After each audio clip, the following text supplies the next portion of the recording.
Hello everyone, আসসালামু আলাইকুম। কেমন আছেন সবাই? দেখেন আজকে আমাদের ধান বাড়ানো হয়েছে। অবশ্য আমাদের ধান না, এই ধানগুলো আমার ছোট ভাইয়ের। আমার ছোট ভাই এবারে ধান করেছে। ধানগুলো খুবই ছোট ছোট। এই ধানকে বলা হয় ৯০-এর ধান।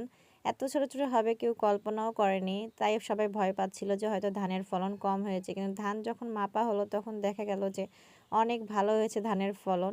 পাশে আমার আব্বু দাঁড়িয়ে ছিল, আমার ভাই ছিল এবং সাইডে আমার মা আমাদের উঠানটা রেডি করছিল, কারণ আগামীকালকে ধান সিদ্ধ করে ধান শুকাতে দিতে হবে। মাটিতে ধান শুকাতে দিলে তাড়াতাড়ি ধানটা শুকিয়ে যায়। দেখেন আমাদের উঠানে সব কিছু করা হচ্ছে ধান শুকানোর জন্য।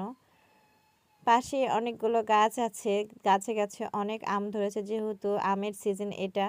তো সকাল সকাল আমার আব্বু আমাদের পাশের বাসার একটি কাকিকে নিল ধান সিদ্ধ করার জন্য, কারণ আমার আম্মু একা একা ধান সিদ্ধ করতে পারবে না। কিছুদিন আগে আমার আম্মু পড়ে গিয়ে আমার আম্মু পায়ে ব্যথা পেয়েছে, তাই একা একা সিদ্ধ করতে পারবে না। আর এতগুলো ধান তো একা সিদ্ধ করা যায় না, তাই কাকিকে নেওয়া হয়েছে।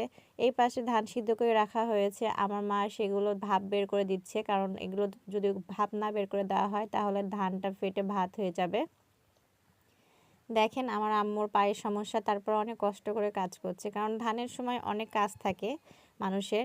এই যে বড় হাঁড়িতে করে ধানগুলো দেওয়া হচ্ছে দুইটা চুলাতে, একটা দুই চুলার একটা এক চুলা, দুই চুলাতে দুই তিনটা পাতিলে ধান সিদ্ধ করা হচ্ছে।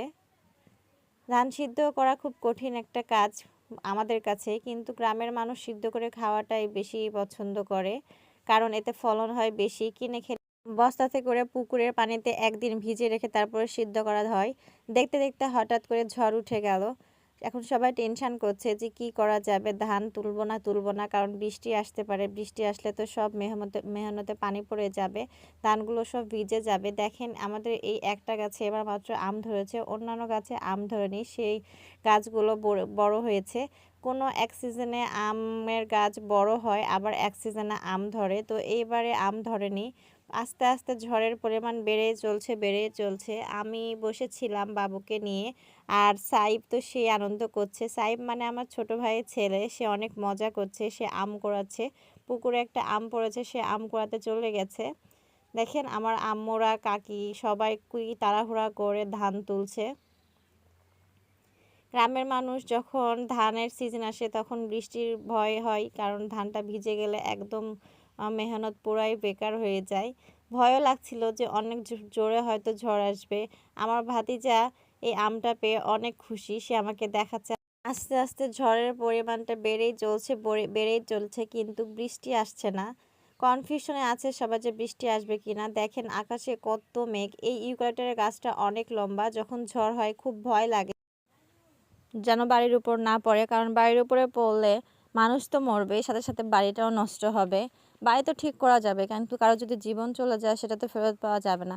তো কাকি আর আম্মু এই পাশে ধানগুলো তুলছিল, আর ওই পাশে আমার ভাই খায়ারগুলো রেডি করছিল, পালা দিচ্ছিল। আমার ভাইয়ের বউ, আমার চাচাতো ভাইয়ের বউ সবাই মিলে কাজ করছে। যখন একটু ঝড় বৃষ্টি আসার সময় হয় তখন এরকমই সবার কাজ বেড়ে যায়। আর আমার ভাতিজা তো সেই আনন্দ নিচ্ছে, ও শুধু দৌড়াদৌড়ি করছে, আর আমরা মা ছেলে বসে আছি বারান্দাতে আর মেঘ দেখছি, সবার কাজকর্ম ভিডিও করছিলাম।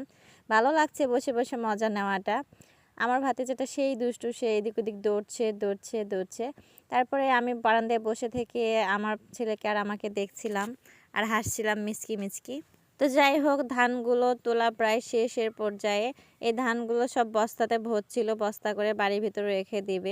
আমার ভিডিওটি যদি ভালো লাগে তাহলে অবশ্যই লাইক করবেন এবং কমেন্টস করবেন। চ্যানেলটিতে অবশ্যই